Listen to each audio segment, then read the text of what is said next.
Look at that beat-up truck! Officer Travis Harlan laughed as he jerked the steering wheel of his patrol car and deliberately slammed it into the side of the black driver's delivery truck.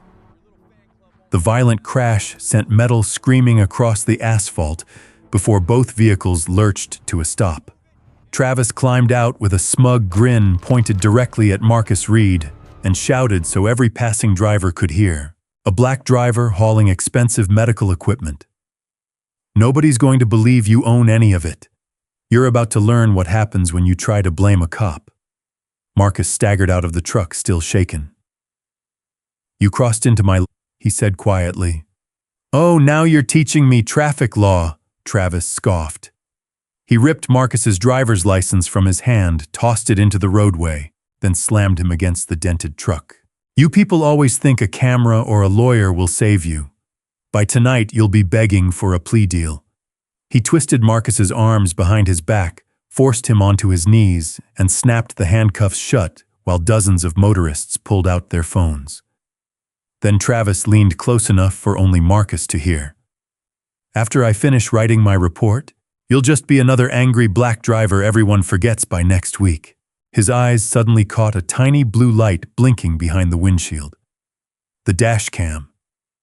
His smile disappeared. Take that camera out, he barked at another officer. Erase whatever's on it. Without that recording, his story dies right here. Marcus said nothing, because the truth had already left the camera long before Travis ever touched it. If you've ever believed that the truth can survive even when powerful people try to bury it, stay with us. Before the story continues, tell us your city and local time in the comments, and if stories of courage and justice matter to you, subscribe so you won't miss what happens next. Hey friends, I've discovered that a shared smile can say more than 100 perfectly translated words. Only 45 minutes earlier, the morning had felt completely ordinary. The summer sun hung low over Cedar Falls as Marcus Reed unlocked the rolling door of Reed Medical Logistics. The modest warehouse sat between an auto parts supplier and a family-owned bakery far from the glamorous headquarters of national shipping companies. Yet every box inside represented something far more valuable than profit. They carried medical equipment destined for clinics that couldn't afford delays. Marcus walked the loading floor with his usual quiet routine. He checked every shipping seal, every temperature monitor, and every delivery manifest himself. 20 cardiac monitors for East River Community Clinic, Tanya Ellis read from her tablet. Marcus nodded. They've already postponed procedures twice because another carrier canceled on them. Then we won't, Marcus replied. Tanya smiled. You always say that. Because sick people don't get to postpone their problems. That simple sentence explained why Reed Medical Logistics existed. Marcus could have earned far more money years earlier. Instead, after leaving his previous career, he had built a company that specialized in delivering sensitive medical equipment to underserved hospitals, veterans' clinics, and rural health centers that larger carriers often ignored. Business was finally improving. The East River contract could double the company's annual revenue. If today's delivery went smoothly, Reed Medical Logistics would finally have enough financial stability to hire more drivers and replace 2 aging trucks. Marcus walked toward his white delivery truck. Before climbing inside, he performed one habit he never skipped. He tapped the dashboard. The dashcam came alive with its familiar blue light. Recording. GPS connected. Cloud backup active. He smiled faintly. Never trust memory, he whispered. Trust evidence. Tanya laughed from behind him. You still baby that thing. It has saved me before. I know. Neither of them imagined how true those words would become before noon. Marcus eased onto Interstate 47, humming softly with the radio while the city slowly woke around him. Traffic remained light. Construction crews prepared equipment. School buses waited outside neighborhoods, Delivery vans filled the outer lanes. Everything appeared routine. Then he noticed the patrol cruiser. It merged behind him. Marcus glanced once into the mirror before returning his attention to the road. Police vehicles occasionally followed commercial trucks for inspections. Nothing unusual. 5 minutes later, the cruiser remained there. Another 5 minutes passed. Still behind him. Marcus checked his speed. Exactly 55. Cruise control engaged. Every signal used correctly. No violations. The emergency lights suddenly flashed. Marcus immediately activated his turn signal and pulled onto the shoulder. Officer Travis Harlan stepped from the patrol car with exaggerated confidence. His mirrored sunglasses hid his eyes. One hand rested casually near his holster. The other pointed directly toward Marcus. License, registration, commercial paperwork. Marcus handed over every document without hesitation. Travis looked through them for barely 3 seconds before tossing them back onto the passenger seat. You own this company? Yes. Travis looked Marcus up and down before smirking. You expect me to believe a black guy driving an old truck is running a medical logistics company? Marcus ignored the insult. The company is properly registered. I didn't ask about paperwork. Travis slowly walked around the truck. His fingers slid across the side panels. He peered inside the cargo area through the rear windows. What exactly are you hauling? Medical monitoring equipment. I'll need to inspect it. Marcus remained respectful. Officer, if you have a warrant, I'll cooperate completely. Otherwise, these shipments are sealed under medical transport regulations. Travis laughed. You people always memorize just enough law to make yourselves difficult. Marcus kept his voice calm.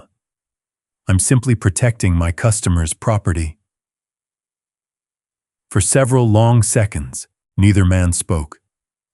Cars rushed past only a few feet away. Finally, Travis handed back the license. You know what? What, I'll let you go. Marcus nodded politely. Thank you.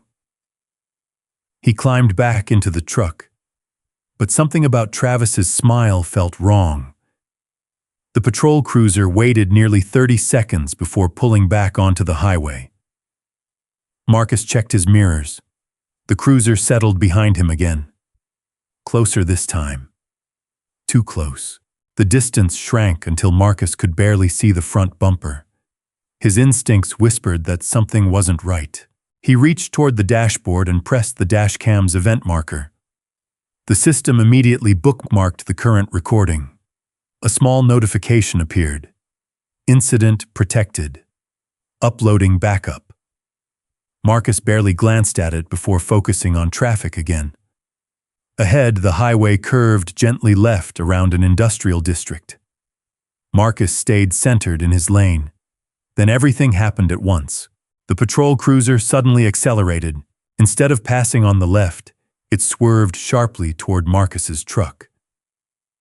Marcus instinctively turned away, but there was nowhere to go. Concrete barrier, police cruiser, impact. Steel exploded against steel. His truck lurched violently. Medical equipment shifted inside the cargo compartment with a thunderous crash. The steering wheel jerked through his hands. His seatbelt locked against his chest. By the time the truck stopped, smoke drifted upward from the damaged fender. Marcus's heart pounded. He reached for his phone. Before he could touch it, the patrol car door flew open. Travis stormed toward him with astonishing speed, already pulling his service weapon. Marcus stared through the cracked windshield. Not confusion, not panic. Only one question echoed through his mind. How could the officer who had caused the collision already know exactly what story he was about to tell? Outside, Travis's voice thundered across the highway. Driver hands where I can see them. Marcus slowly lifted both hands. The nightmare that had begun with a routine traffic stop was only getting started. Marcus slowly stepped out of the damaged truck with both hands raised above his shoulders. His ears still rang from the collision. Officer Travis Harlan rushed forward as if responding to a violent felony instead of a traffic accident. Before Marcus could say a word, Travis grabbed the front of his work jacket, spun him around, and slammed him chest first against the side of the truck. "I wasn't resisting," Marcus said calmly. "Save it," Travis snapped. The cold steel handcuffs clicked around Marcus's wrists. Passing drivers had begun pulling onto the shoulder. Within seconds, several phones were pointed towards the scene. Exactly what Travis wanted. He raised his voice dramatically. This suspect intentionally rammed a marked police vehicle while attempting to flee. Marcus turned his head. "That's not what happened. Your cruiser crossed into Juktitatuto. A hard shove cut him off. You'll speak when I tell you to speak." Another patrol unit arrived only minutes later. Officer Kevin Doyle stepped out, looking first at Marcus, then at the damaged vehicles. "What happened?" Without hesitation, Travis answered. "He swerved into me. I barely kept the cruiser under control." Kevin glanced at the road where faint tire marks curved strangely toward Marcus's lane. For a brief moment, he frowned, but Travis caught the look. "You questioning my report?" Kevin looked away. "No." Marcus noticed everything. Not fear, not uncertainty, submission.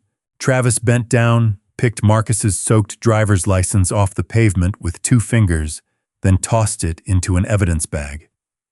"Commercial driver, business owner," he muttered sarcastically. "Quite a story." He walked toward the rear cargo doors. "What are you transporting?" "You already know," Marcus answered. "Medical equipment. We'll see." Without waiting for permission, Travis ordered another officer to open the cargo compartment. Boxes carefully secured only an hour earlier were pulled apart one after another. Foam packaging scattered across the highway shoulder. One cardiac monitor struck the pavement with a sickening crack. Marcus's jaw tightened. "Please, those devices are for a community clinic." Travis shrugged. "If they're damaged, that's your problem. They're for patients." "No." Travis looked directly into Marcus's eyes. "Your problem is that you hit a police officer." Tow trucks soon arrived. As Marcus watched helplessly, his delivery truck was loaded onto a flatbed. The damaged medical equipment remained inside. So did the dashcam. His heartbeat quickened. He watched one evidence technician climb into the cab. The man reached toward the windshield, removed the camera, looked at Travis. Travis gave an almost invisible nod. The technician disappeared behind the patrol cruiser for nearly 2 minutes before returning. When he reinstalled the camera, Marcus immediately noticed something. The technician never sealed it into evidence. He simply placed it back inside the truck. Marcus said nothing, but his memory captured every movement, every second, every face. Nearly 2 hours later, Marcus sat inside a small interrogation room at Cedar Falls Police Department. A digital recorder blinked on the metal table. Travis entered carrying a thick accident report. He dropped it in front of Marcus. "Read it." Marcus scanned the first page. His expression remained calm despite what he saw. According to the report, Marcus had been speeding. Marcus had ignored emergency lights. Marcus had suddenly changed lanes. Marcus had intentionally struck a marked patrol vehicle. Marcus had attempted to escape. Not one sentence was true. Marcus slowly looked up. "You wrote this before speaking to every witness." "I wrote what happened." "You wrote what you wanted to happen." Travis leaned across the table. Here's how today ends. He tapped the report. You sign this statement. Marcus remained silent. You accept responsibility. Silence. You apologize. Still nothing. Travis smiled. I can make prosecutors see you as a dangerous criminal. Marcus folded his hands together. I'm not signing something that's false. The smile disappeared. Suit yourself. Travis gathered the paperwork. You know what's funny? Marcus waited. People always think evidence saves them. He chuckled. Evidence belongs to whoever controls it.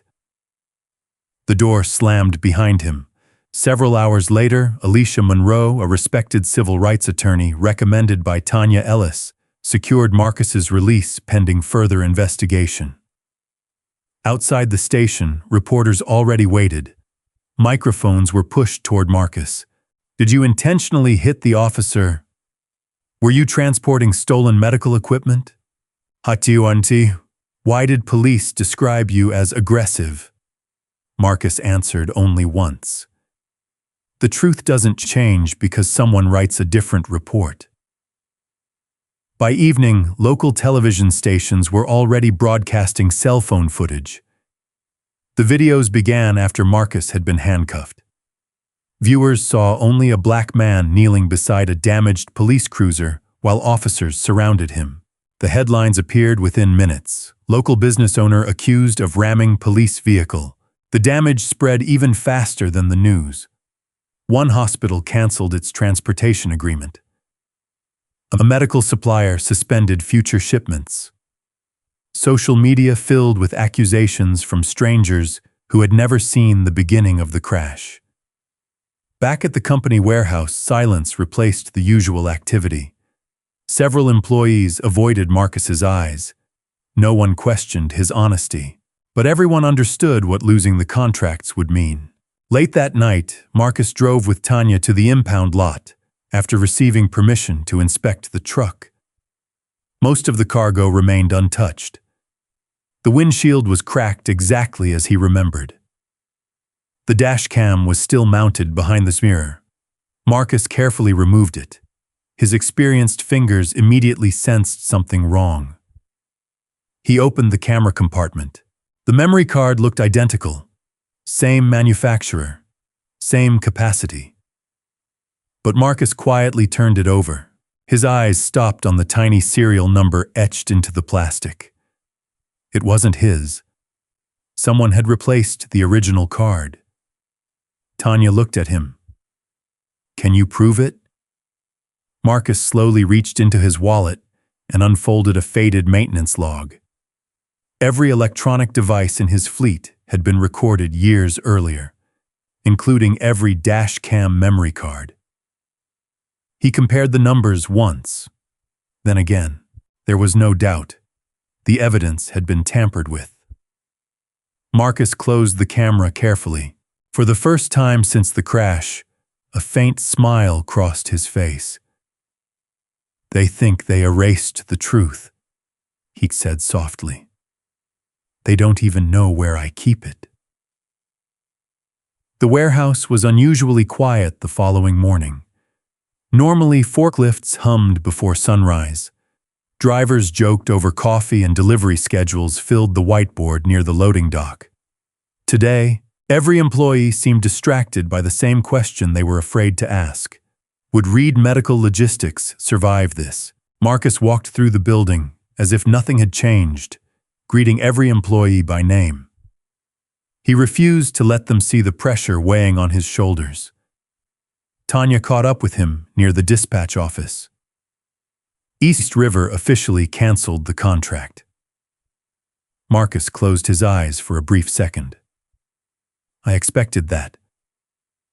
They didn't even wait for the investigation. They saw the news. She hesitated. And St. Anne Medical Supply just suspended future shipments until your case is resolved. Marcus slowly nodded. Months of hard work had disappeared in less than 24 hours. Not because he had done anything wrong, because someone wearing a badge had written a lie. An hour later, attorney Alicia Monroe arrived carrying 2 thick folders and a laptop. She spread photographs of the accident across the conference table. "I've reviewed every public report." Marcus looked at her. "What do you think?" She answered honestly. "I think Officer Harlan's report doesn't match the physical damage." Marcus leaned forward. "Show me." Alicia pointed toward enlarged photographs. "If your truck struck the patrol car from behind while changing lanes, the primary damage should be here." She touched the rear quarter panel of the cruiser. "It isn't." Her finger moved to another image. "Instead, almost all the impact is concentrated on the side of your truck." Marcus quietly finished her sentence. "Meaning the patrol car entered my lane." Alicia looked at him carefully. "You noticed immediately." "I did." "You've seen collision patterns before." Marcus didn't answer.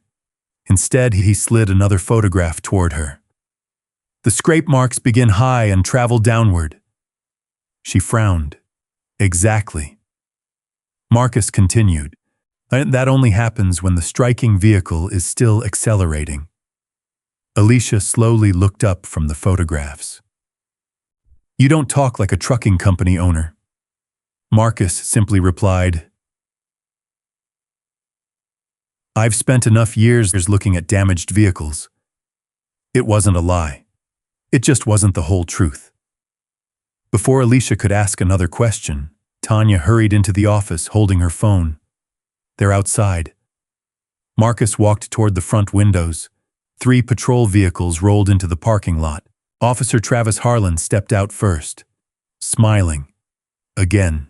Without waiting for permission, he entered the warehouse with 2 officers behind him. Several employees instinctively backed away. Travis looked around with open contempt. "So this is the famous medical logistics empire?" No one answered. He walked between stacked pallets, knocking a shipping clipboard onto the floor with his elbow. "I need another inspection." Alicia stepped forward. "On what legal basis?" Travis barely glanced at her. "We received information these shipments may contain stolen medical property," Marcus answered calmly. "Do you have a warrant?" Travis smiled. "I have reasonable suspicion." "You still need a warrant." For a moment, silence filled the warehouse. Then Travis intentionally sliced open one of the sealed cartons with his pocket knife. Sterile packaging spilled across the concrete floor. An employee gasped. Marcus instinctively stepped forward. "Those monitors are sterile equipment," Travis shrugged. "They're just boxes. They're medical devices for patients. They're evidence now." He continued opening more cartons while officers photographed everything as though discovering criminal proof. Several employees watched helplessly. Others lowered their heads in frustration. Marcus could almost feel their confidence disappearing. As Travis prepared to leave, he stopped directly in front of Marcus. "You know what happens next?" Marcus said nothing. "But insurance companies stop trusting you." He took another step closer. "Hospitals stop calling." Another step. "Banks stop lending." His smile widened. "And before long, this little company disappears." Marcus met his eyes without flinching. "The truth won't." Travis laughed. "The truth." He gestured toward the parking lot. "The only truth people believe is the one wearing a badge." The patrol cars finally pulled away. For several seconds, nobody inside the warehouse moved. Then Tanya quietly whispered, "I don't know how much longer we can survive." Marcus looked around at every frightened employee. "We're staying open." "What if every customer leaves?" "We're staying open." "What if they arrest you again?" Marcus answered without hesitation. Then someone else will unlock these doors tomorrow morning. The room slowly settled. His confidence wasn't loud, but it was contagious. Later that afternoon, Alicia returned with new information. "Fine, I found 3 civil lawsuits involving Travis Harlan." Marcus immediately turned toward her. "How old?" "Between 4 and 7 years." She placed the files across the table. "Every case involves a vehicle collision." Marcus opened the first folder. Different driver, different vehicle, different location. But something immediately caught his attention. The impact photographs. He reached for the second file, then the third. Within minutes, he aligned all 3 accident diagrams beside his own. Alicia watched silently. "What do you see?" Marcus picked up a ruler from the desk. "The angle." "What angle?" He drew invisible lines across each photograph. "In every single collision." He paused. The police cruiser entered from nearly the exact same direction. Alicia leaned closer. "That's impossible." Marcus slowly shook his head. "No." He looked at the 4 photographs lying side by side. "It's practiced." Neither of them spoke for several seconds. Then Marcus quietly closed the last file. This wasn't one officer making one bad decision. He looked directly at Alicia. "This is a pattern." Outside the office windows, the afternoon sun disappeared behind dark clouds. For the first time, Alicia realized they were no longer defending one innocent man. They were standing at the edge of something much larger. Marcus barely slept. The 4 accident files remained spread across the conference table long after midnight, each one revealing the same disturbing pattern. The names were different. The vehicles were different.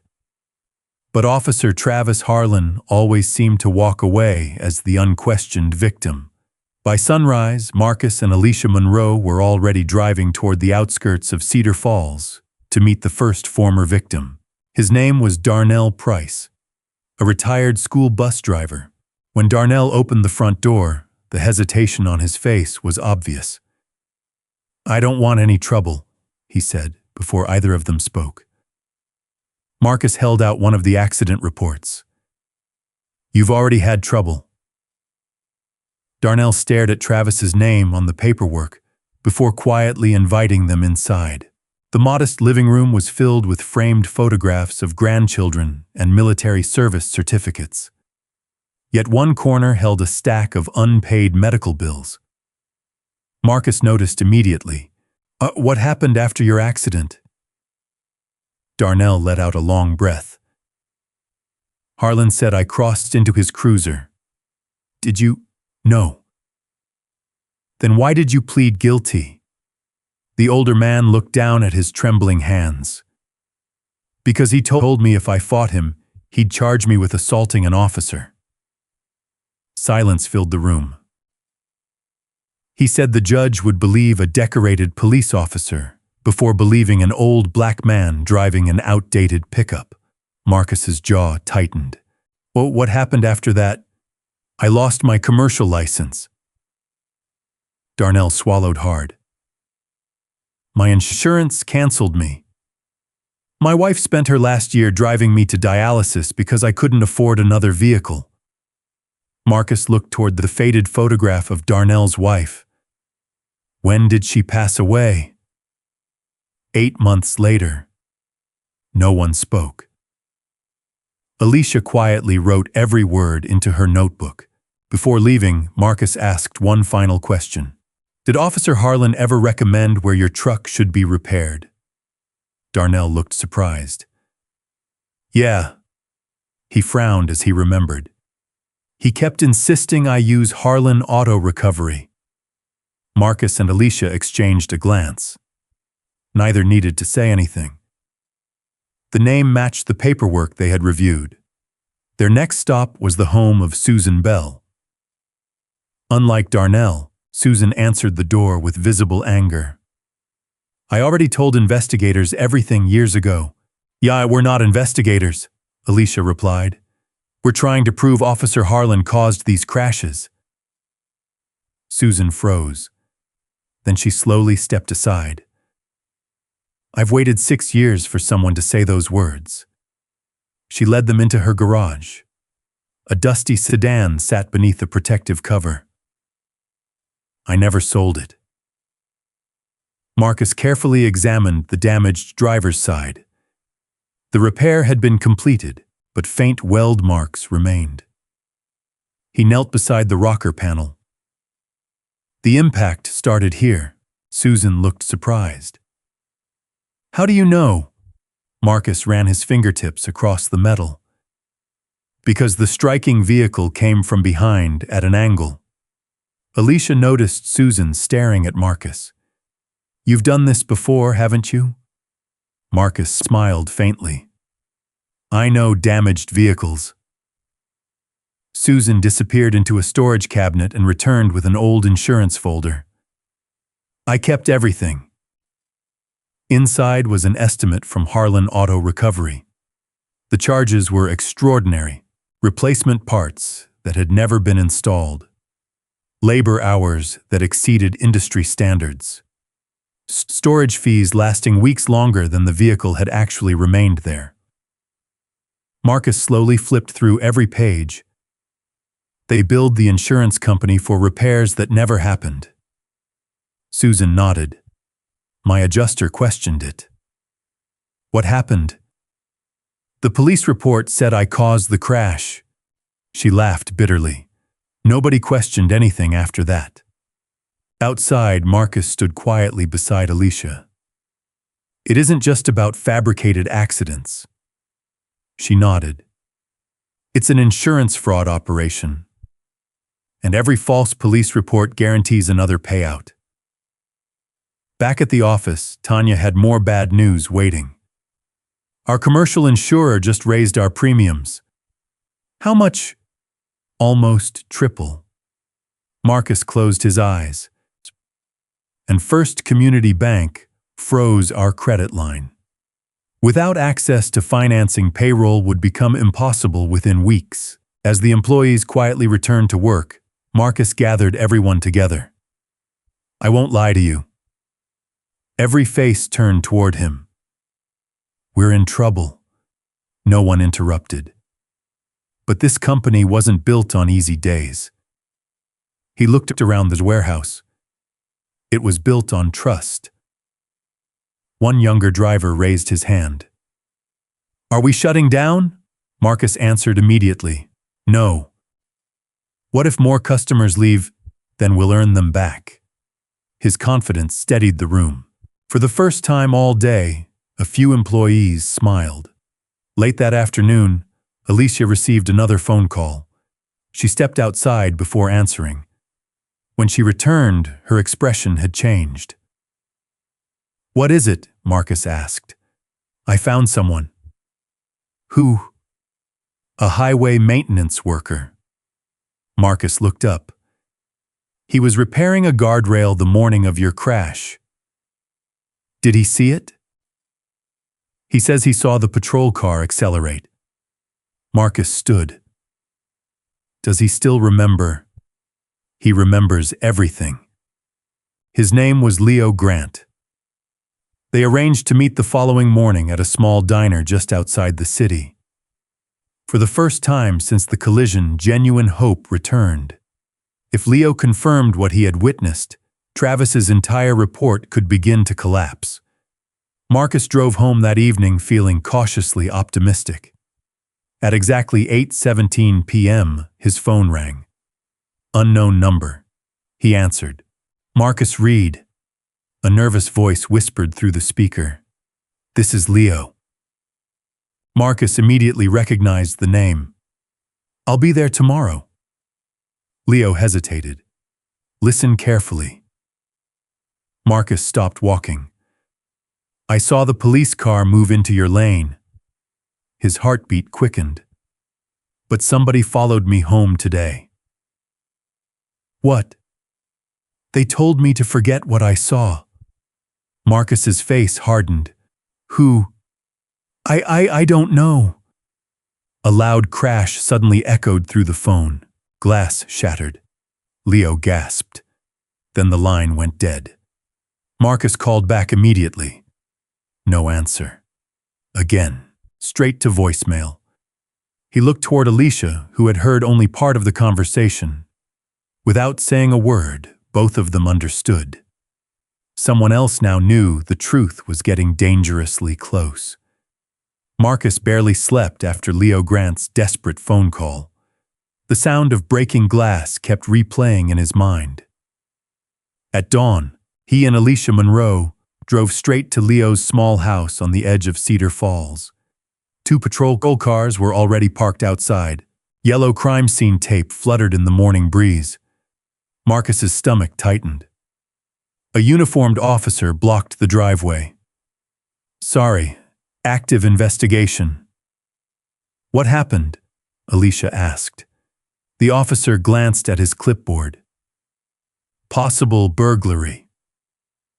Marcus looked toward the shattered front window.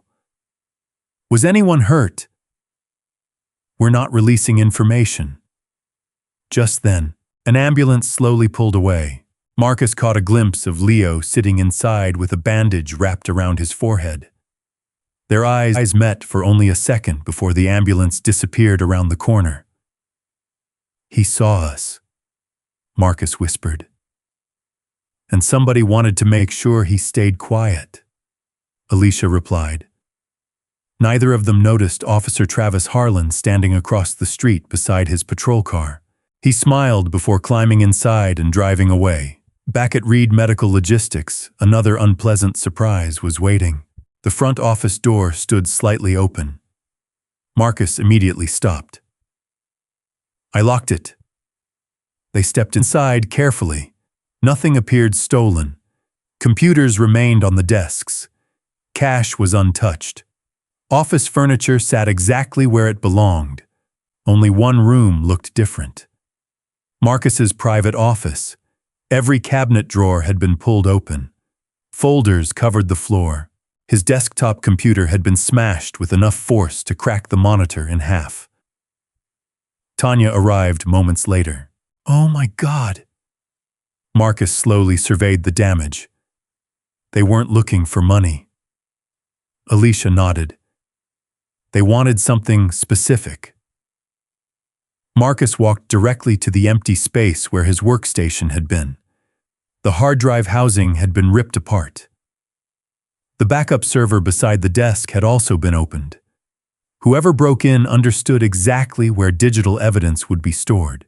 They were looking for the Dashcam files, Marcus said quietly. Tanya looked worried. How did they get them? Marcus knelt beside the damaged equipment. No. He opened a hidden compartment beneath one of the filing cabinets. Inside sat a small fireproof case, untouched. Marcus unlocked it and removed a compact solid-state drive. The warehouse server only synchronized copies. Alicia looked confused. So where are the originals? Marcus held up the drive. Offline. Chutia, he paused. And somewhere they never thought to search. Tanya exhaled with relief. So they broke in for nothing. Marcus shook his head. Not exactly. He looked at the destroyed office. They've confirmed they're scared. Later that afternoon, Alicia filed requests for additional protection orders and formally reported the break-in. By evening, they were sitting inside Captain Robert Miles's office at Cedar Falls Police Department. The captain skimmed through the photographs of the vandalized office with little interest. Looks like ordinary burglary. Marcus leaned forward. Nothing was stolen. Robert shrugged. Maybe you interrupted them. They ignored cash. They were probably frightened away. They destroyed only my evidence equipment. The captain closed the folder. "Mr. Reed, unless you have proof this is connected to Officer Harlan, there's nothing more I can do." Marcus noticed something strange. Robert never once asked about the damaged server, nor did he seem surprised that evidence-related equipment had been targeted, almost as if he already knew. Outside the station, Alicia spoke first. He dismissed everything too quickly. Marcus nodded. Either he's protecting someone, or someone told him what to expect. Alicia finished. That evening, Marcus carefully connected the surviving backup drive to an isolated laptop. The recovery software scanned thousands of encrypted files. Progress crawled painfully across the screen. 12%, 21%, 34%. Finally, one damaged video fragment appeared. The picture flickered violently. Several seconds were missing. The image froze repeatedly. But one detail remained unmistakable. The patrol cruiser. It accelerated. Marcus replayed the clip again, frame by frame. The police vehicle clearly drifted toward his lane before impact. Not enough for court, but enough to prove his memory wasn't lying. Suddenly another file appeared. Not video, audio, corrupted. Marcus restored as much as possible. Static filled the speakers. Wind noise, engine vibration. Then, a voice. "He'll pay." The words were faint, almost swallowed by interference. Alicia leaned closer. Was that Harlan? Marcus replayed it 3 more times. The voice remained incomplete, but it sounded chillingly familiar. Before either of them could continue, someone knocked softly on the warehouse's side entrance. Marcus opened the door. A young police officer stood outside. She kept glancing toward the empty parking lot. "My name is Elena Ward." Marcus recognized the badge. She worked at Cedar Falls Police Department. "I can't stay long." Alicia instinctively stepped beside Marcus. "What do you want?" Elena handed Marcus a plain manila envelope. "I heard what happened to your office." Marcus didn't move. Why are you helping me?" She lowered her voice. "Because Officer Harlan has been doing this for years." Marcus slowly accepted the envelope. Inside were photocopies of internal complaint summaries. Different dates, different victims. The same officer. 8 separate complaints. Each marked insufficient evidence. Marcus looked back at Elena. "Where did these come from?" "I shouldn't answer that." She hesitated. "But those aren't the whole files." "What do you mean?" "The originals disappeared." Alicia's expression hardened. "Who removed them?" Elena slowly shook her head. "I don't know." She took one cautious step backward. "But I do know something else." Marcus waited. "Every patrol car records GPS history automatically. So, Harlan can alter reports."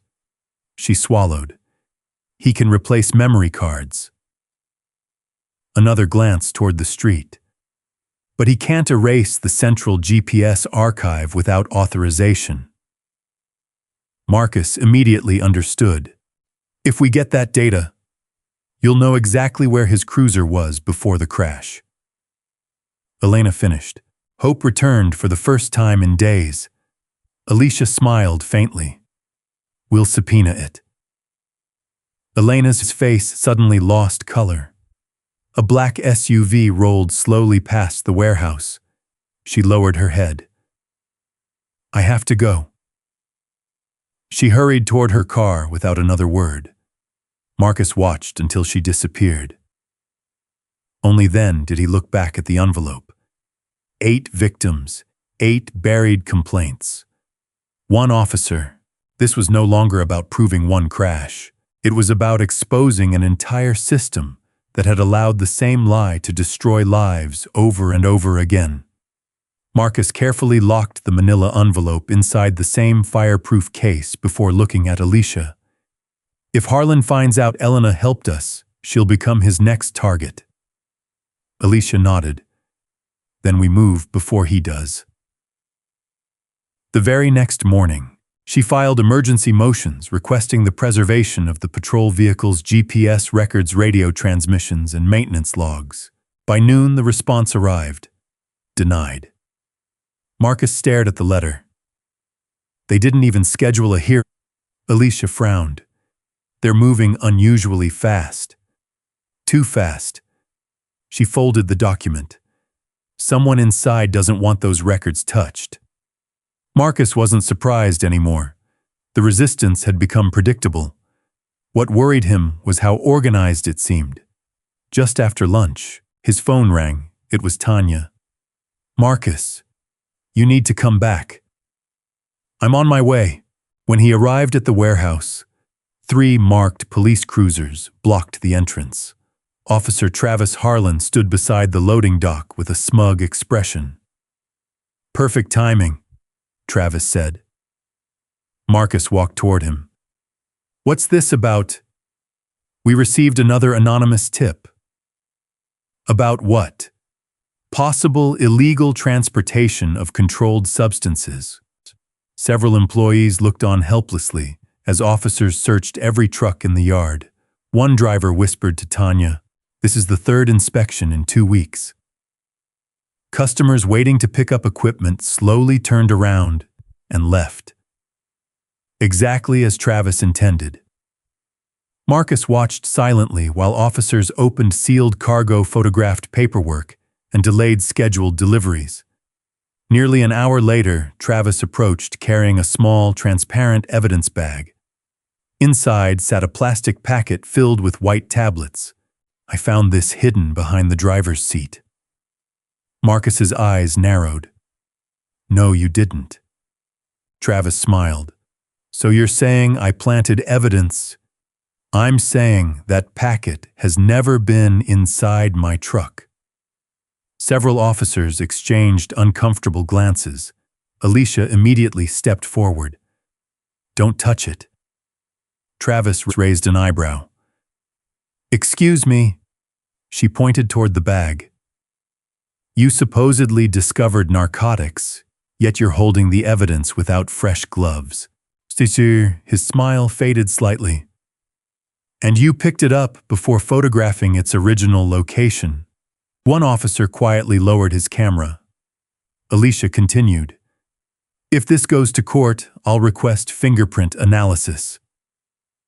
Travis casually tossed the evidence bag to another officer. "Never mind." He looked toward Marcus. "Looks like you got lucky." Marcus didn't answer, but he noticed something. For just a fraction of a second. Travis had panicked. The search ended without charges. Still, the damage had already been done. By evening, 2 more clients postponed deliveries. One longtime customer called Marcus personally. "I believe you." Marcus closed his office door before answering. "Then why cancel? I can't risk my hospital being dragged into a police investigation." Marcus understood. Fear spread faster than facts. The following morning brought another blow. A certified letter arrived from First Community Bank. Their commercial credit line had been suspended indefinitely pending the criminal case. Without financing, payroll would become impossible within a month. Tanya sat quietly across from Marcus. "What do we do?" Marcus looked around the office. Photographs of employees covered one wall. Every smiling face represented a family depending on the company. "We keep paying everyone." "How?" Marcus smiled faintly. "I'll sell another truck if I have to." Tanya's eyes widened. "That's half our fleet." "I can replace trucks." He looked toward the warehouse. "No, I can't replace trust." Later that afternoon, Alicia hurried into the office carrying fresh documents. We finally got something. Marcus stood immediately. What? Phone records. She spread several pages across the desk. They're limited, but enough to show outgoing calls. Marcus examined the timeline.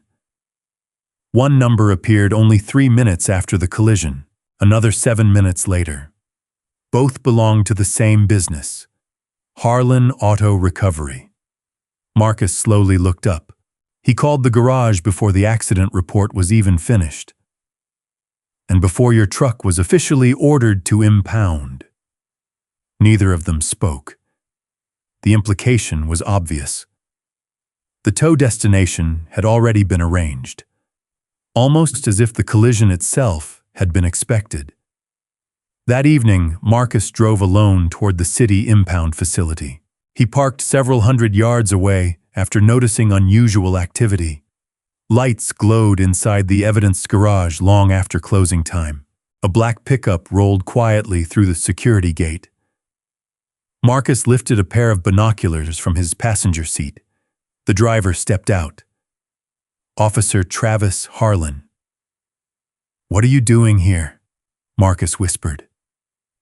A second man unlocked the storage building. Moments later, both disappeared inside. Marcus quietly activated the zoom function on his phone. Nearly 15 minutes passed. Then Travis emerged carrying something black beneath one arm. Marcus adjusted the focus. His pulse quickened. It was the mounting bracket from the Dashcam system. Travis looked around carefully before smashing it against the concrete floor. Once, twice, again. Plastic shattered in every direction. The second man gathered the broken pieces into a trash container. Marcus recorded everything from a distance. He couldn't hear their conversation, but he didn't need to. People only destroyed evidence they feared. As Travis turned toward his truck, headlights suddenly illuminated the parking lot entrance. Another vehicle had arrived, an unmarked government SUV. Marcus immediately lowered his phone. 2 figures stepped out. One of them was unmistakable. Officer Elena Ward.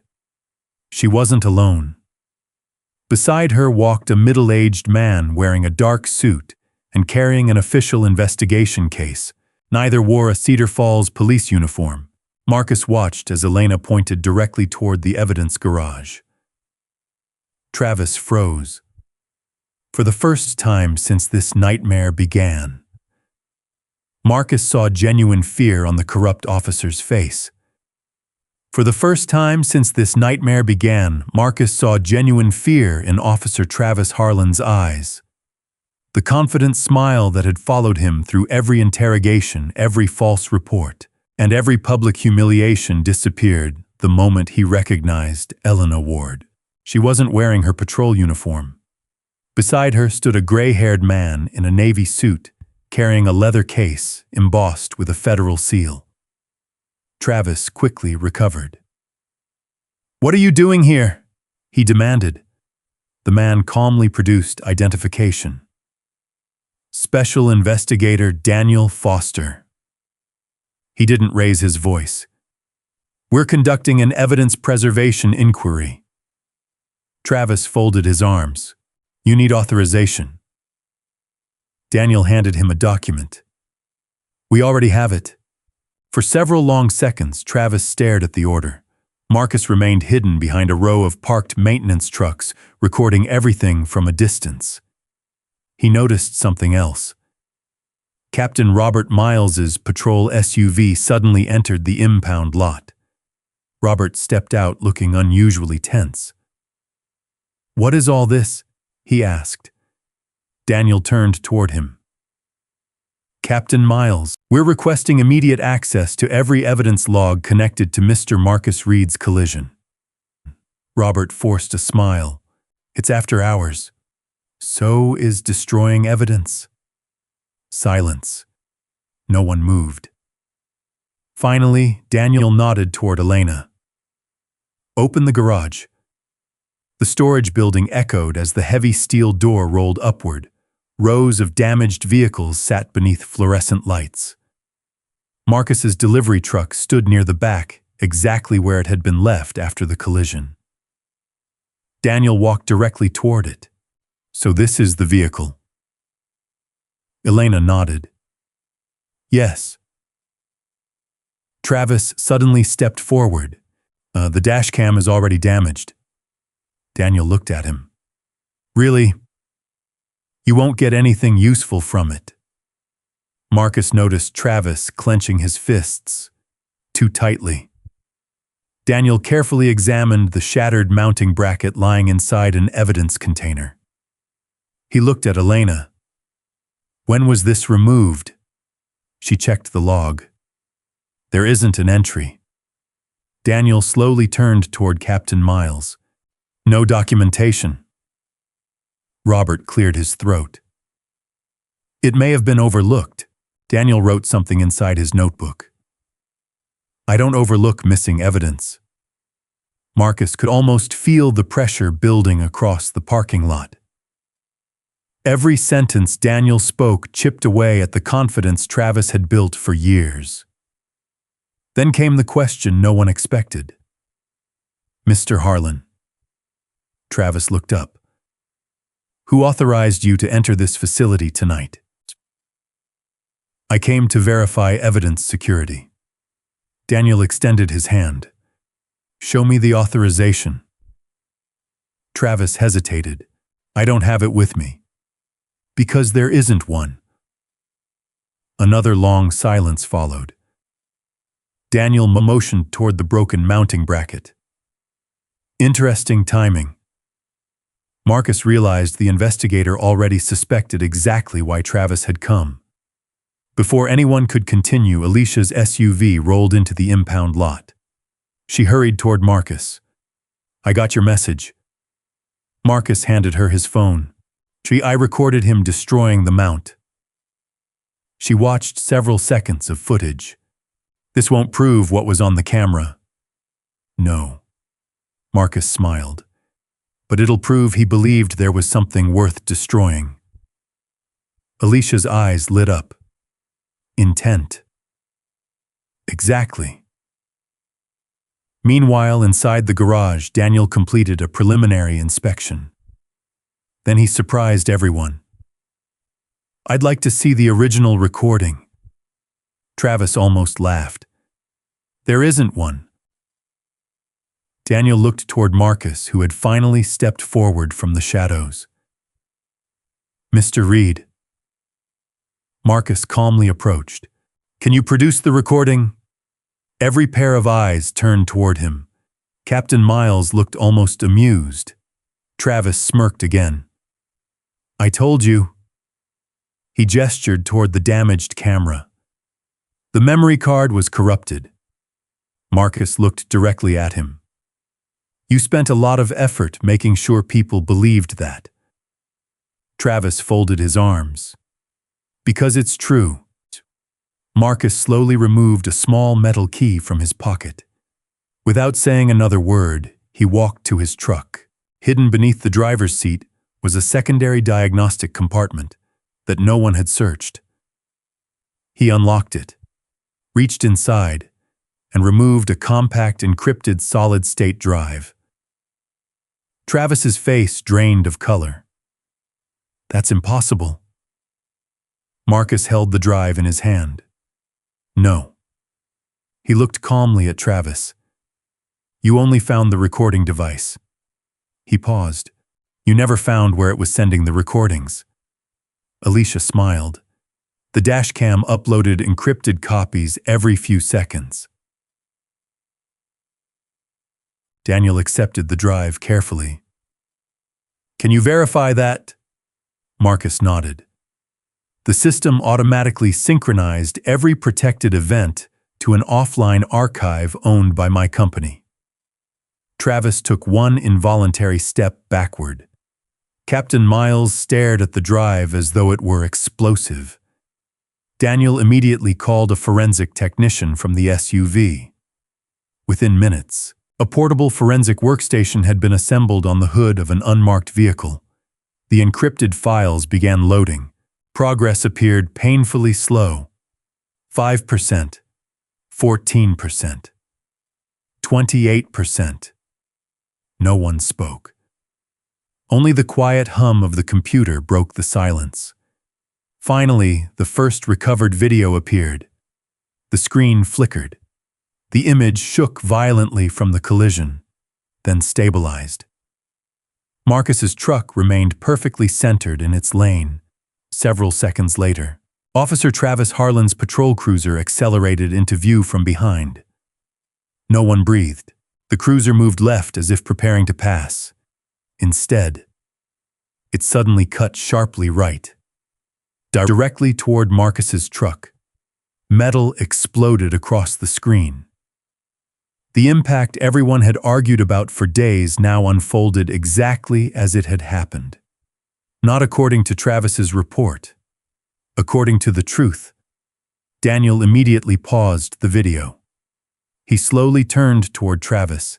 "Hi, we're going to watch the rest." For the first time, the corrupt officer had no explanation, because the recording everyone believed had been erased, had just begun telling its story. No one spoke. The frozen frame on the forensic monitor showed Marcus Reed's delivery truck traveling steadily in the center of its lane, while Officer Travis Harlan's patrol cruiser angled sharply toward it. Special Investigator Daniel Foster looked around the impound garage. "We're not stopping here." He nodded at the forensic technician. "Play the complete recording." The technician pressed enter. The video resumed. The dashcam timestamp confirmed the footage had begun several minutes before the collision. Marcus's truck maintained a constant speed. His turn signals were never activated. His lane position never changed. Daniel folded his arms. So far, Mr. Reed has done exactly what he claimed. Captain Robert Miles remained silent. Travis shifted his weight from one foot to the other. The video continued. The patrol cruiser stayed unusually close behind Marcus for nearly 6 minutes. Then the audio became clearer. Inside Marcus's cab, soft music played through the speakers while he calmly drove toward the industrial district. Nothing suggested reckless driving. Nothing justified a traffic stop. Daniel glanced toward Travis. "You reported the suspect was driving aggressively." "That's what I observed." Daniel pointed toward the screen. "We're observing something very different." Travis opened his mouth. No words came out. The recording reached the moment Marcus pulled onto the shoulder after the emergency lights activated. Everyone watched as Travis approached the truck during the first stop. The conversation played exactly as Marcus had described.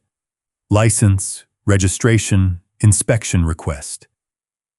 Marcus politely refusing an unlawful search without a warrant. Then the recording captured Travis walking back toward his cruiser. The camera continued recording while Marcus returned to the highway. For several seconds, no one spoke. Then another sound emerged from the recording. A radio transmission. Travis's, "Stay clear, I've got this one." Daniel looked toward the forensic technician. "Enhance that." Within moments, the audio became clearer. Again, Travis's voice filled the garage. "Stay clear, I've got this one." Captain Miles lowered his eyes. Daniel slowly turned toward him. "Who was he talking to?" Robert answered quietly. "I don't know." The recording continued. Marcus's truck remained steady. Then the patrol cruiser suddenly accelerated, exactly as Marcus had always insisted. The front bumper crossed the lane marker. No evasive maneuver from Marcus, no sudden lane change. The police cruiser intentionally closed the distance before striking the truck broadside. Metal exploded across the screen.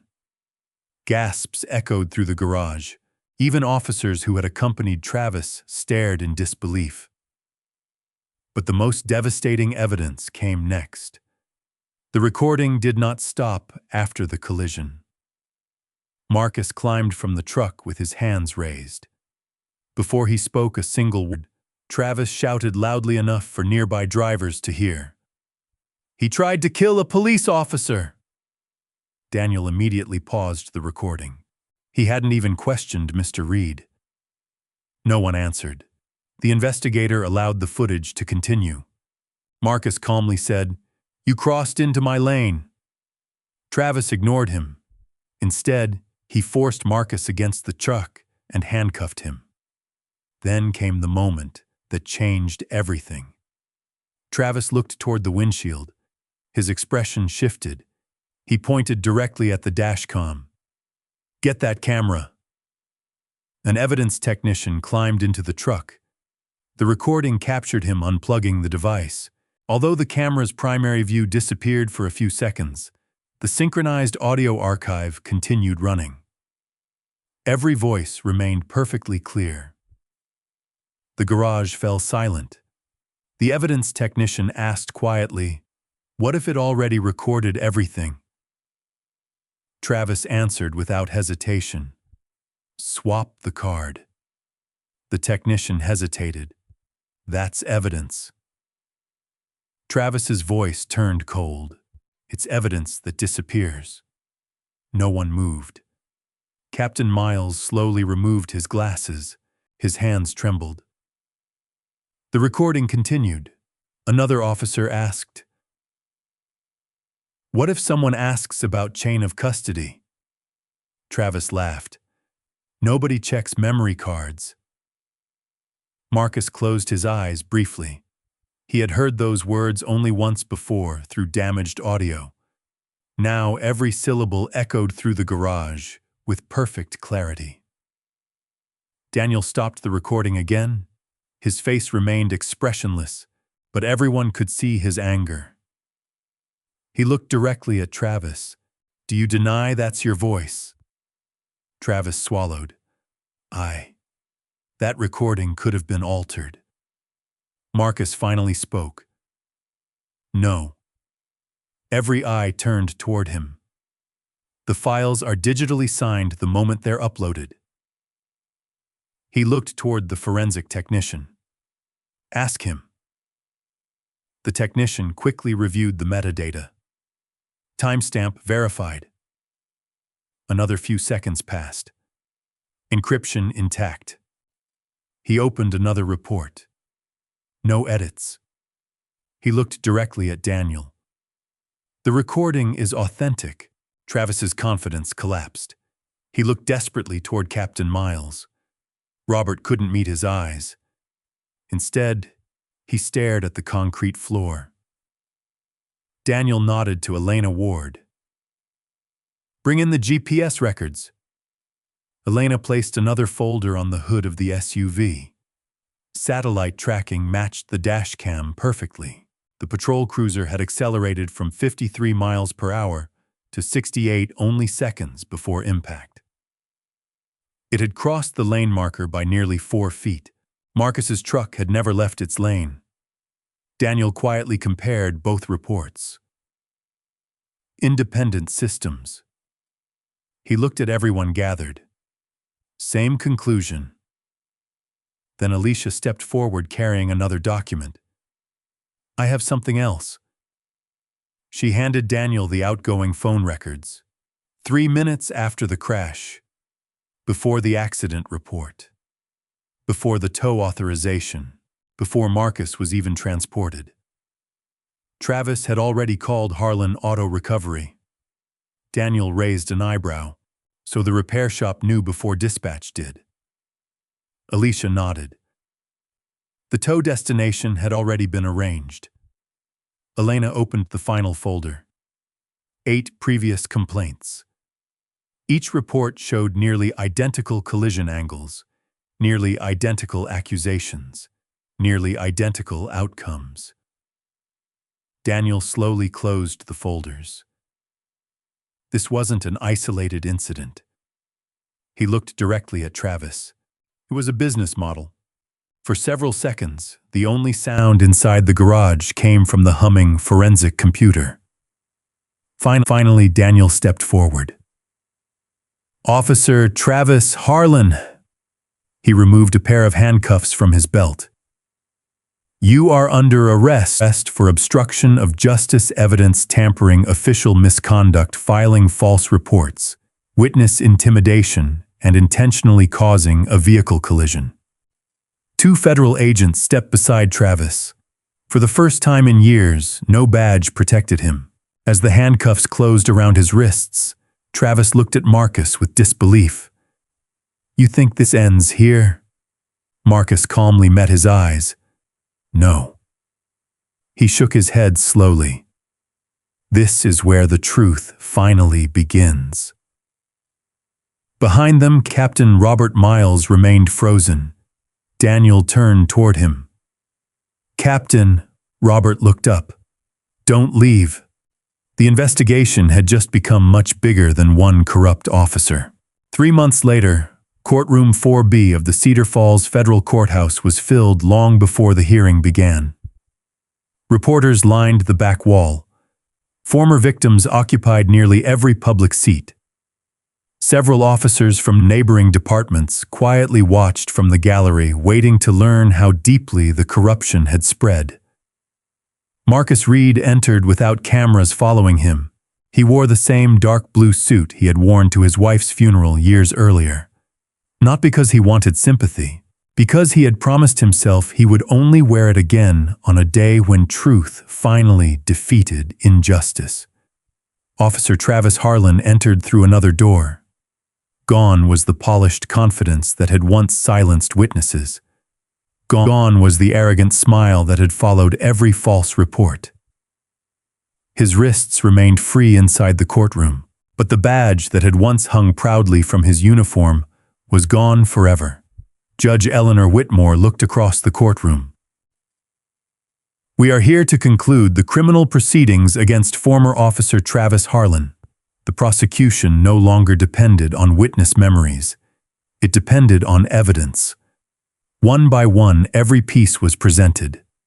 The authenticated Dashcam recording, the GPS tracking logs, the altered evidence records, the replaced memory card, the forged accident report, the phone calls to Harlan Auto Recovery, the surveillance video showing Travis destroying evidence inside the impound garage. Each exhibit strengthened the last. Then came the testimony that changed the atmosphere completely. Darnell Price slowly approached the witness stand. He spoke about losing his commercial license, about selling his truck, about watching medical bills pile higher each month while his wife drove him to dialysis until the day cancer took her away. "I blamed myself for years," he said quietly. "I thought maybe I had remembered the crash wrong." He looked directly at Travis. "So I never imagined the lie belonged to you." Susan Bell testified next. She described paying thousands of dollars for repairs that had never been completed. She described being called careless, irresponsible, dangerous. She described rebuilding her life while believing no one would ever listen. Finally, Eleanor Ward took the stand.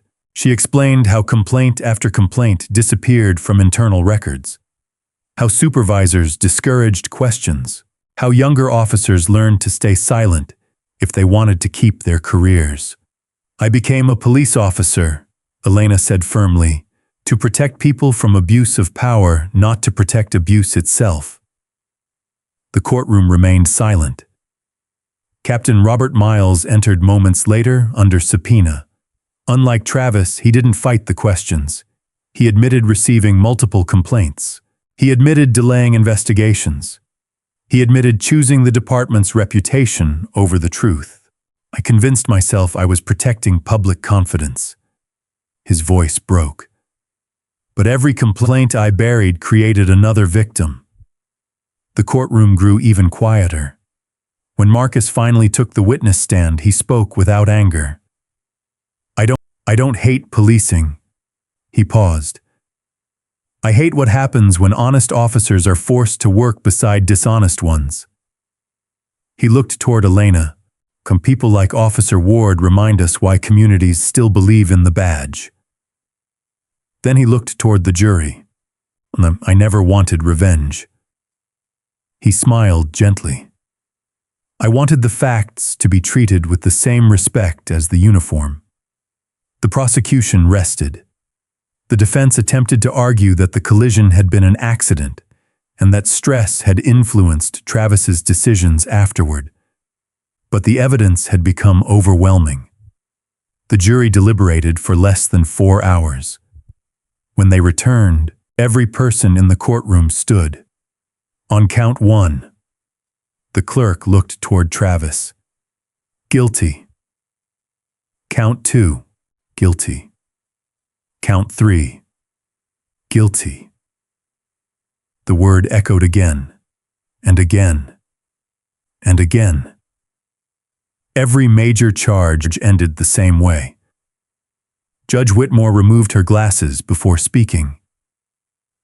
You used the authority entrusted to you not to protect innocent people, but to create victims. Worse still, you manipulated the public's faith in law enforcement for personal gain. She paused. Your actions damaged lives, businesses, and confidence in every honest officer who wears a badge. The sentence was severe, a lengthy federal prison term, permanent decertification as a law enforcement officer, restitution to every identified victim.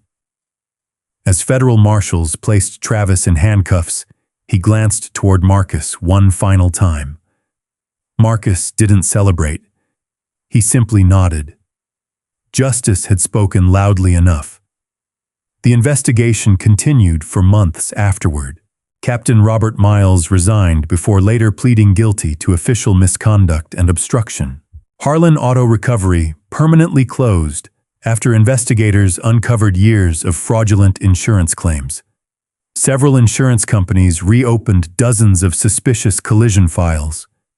Many innocent drivers finally cleared their records. Some recovered commercial licenses they had lost years earlier. Others received long overdue financial compensation. Marcus also won his civil lawsuit against the city. The settlement restored every financial loss suffered by Reed Medical Logistics. His canceled contracts returned. Hospitals that had once distanced themselves publicly apologized. Within a year, the company had grown larger than ever before.